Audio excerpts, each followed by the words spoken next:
ये एक्टिवा का एक स्टैंडर्ड मॉडल है। आज की इस वीडियो में मैं आपको इसी के बारे में बताने वाला हूँ, तो वीडियो को ध्यान से देखिएगा, पूरी तरीके से देखिएगा। चलिए बढ़ते हैं वीडियो के अंदर। तो आज की वीडियो में हम लोग बात करने वाली ये वाली गाड़ी के बारे में। तो अगर आप लोग ध्यान से देखोगे तो ये कौन सी गाड़ी है, ये है एक्टिवा स्टैंडर्ड। ठीक है, अब एक्टिवा स्टैंडर्ड गाड़ी जो होती है ना, इसके अंदर आपको बहुत से वेरियंट्स मिल जाते हैं, जैसे कि DLX भी एक वेरियंट इसके अंदर कहीं ना कहीं हो जाता है। अब उसके साथ में अगर हम लोग देखेंगे ध्यान से, तो यहाँ पे आपको कोई भी डिस्क ब्रेक कहीं ना कहीं यहाँ पे देखने नहीं मिल जाती है इस गाड़ी के अंदर। लेकिन वही चीज़ अगर आप लोग ध्यान से देखोगे तो इस गाड़ी के अंदर क्या क्या मिलता है आपको, तो बेसिकली अगर आप लोग ध्यान से देखोगे तो इस गाड़ी के अंदर आपको जो है यहाँ पे डिस्क ब्रेक नहीं मिलती, लेकिन आपको यहाँ पे ड्रम ब्रेक्स डेफिनेटली देखने मिल जाते हैं, कहीं ना कहीं मिल जाते हैं। अब उसके साथ साथ अगर आप लोग यहाँ पे भी देखोगे तो ये जो सीट है एंड इसका जो फ्यूल टैंक कैपेसिटी है वो कितना है एंड वो कहाँ से ओपन होता है वो भी मैं आपको बताने वाला हूँ। उसके साथ साथ आप लोग थोड़ा सा ध्यान से देखिए, गाड़ी को ध्यान से देखिएगा। अब गाड़ी के ऊपर मैं आपको बैठ के भी बताता हूँ कि कितना ज़्यादा कंफर्टेबली हम यहाँ पे बैठ सकते हैं एंड क्या क्या जो है यहाँ से कर सकते हैं। इसके अंदर यहाँ पे आप कंसोल भी देख सकते हो, कैसा है, पूरा डिजिटल कंसोल है।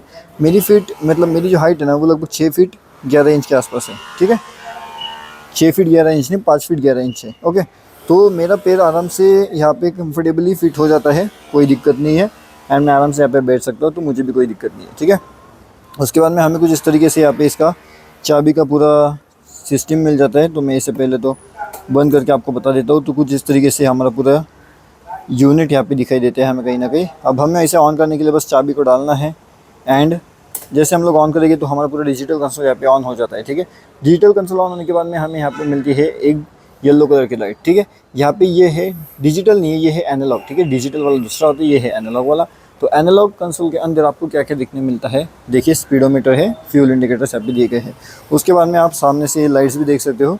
उसके साथ साथ अगर हम लोग यहाँ पे अपर एंड डिपर करते हैं तो ये देख सकते हो आप, अपर एंड डिपर के लाइट जो है वो कहीं ना कहीं ऐसे चेंज होते रहते हैं। ठीक है, अभी उसी के साथ साथ अगर हम लोग साइड इंडिकेटर्स की यहाँ पे बात करें तो यहाँ पे मैं आपको साइड इंडिकेटर्स भी बताता हूँ। तो जैसे कि ये देखिए, ये हो गया हमारा राइट इंडिकेटर, ये हो गया हमारा लेफ्ट इंडिकेटर।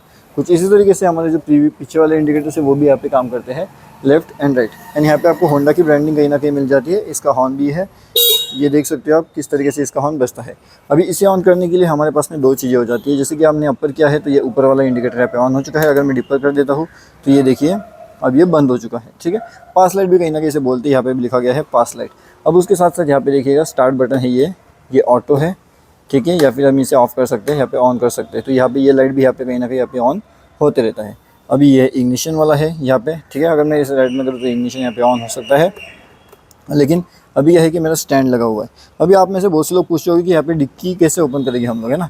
तो डिक्की ओपन करने के लिए यहाँ पे आपको एक बटन देखने मिल जाता है, लेकिन आपको ना इसे ऑफ करके फ्यूल एंड सीट के ऊपर लेकर के आना है। ठीक है, तो जैसे आप फ्यूल एंड सीट के ऊपर इसे लेकर के आते हो तो आपको ये सीट वाला बटन यहाँ पे प्रेस करना है। ठीक है, तो जैसे आप इसे प्रेस करोगे ना तो आपकी जो सीट है वो ओपन हो जाएगी। ठीक है, लेकिन आपको क्या करना है, दोनों हाथ से एक बार करना है। तो आपको ये सीट वाला बटन भी प्रेस करना है और उसके साथ साथ इसे ओपन भी कर देना है। तो कुछ इस तरीके से आपकी गाड़ी जो है वो कहीं ना कहीं ओपन हो जाती है। ठीक है, अभी हम लोग गाड़ी को बंद कर देते हैं। अब उसी तरीके से कहीं ना कहीं अगर आप लोगों को फ्यूल टैंक ओपन करना है तो बस आपको इसे प्रेस करना है एंड आपकी जो फ्यूल की टैंक है वो कहीं ना कहीं ऐसे ओपन हो जाती है। लेकिन दोनों चीज़ें एक ही साथ में होनी चाहिए, मतलब आपको यहाँ पे भी प्रेस करना है उसी वक्त आपको यहाँ पे भी प्रेस करना है। तो आपको फ्यूल का टैंक जो है वो यहाँ पे आपको कहीं ना कहीं देखने मिल जाता है।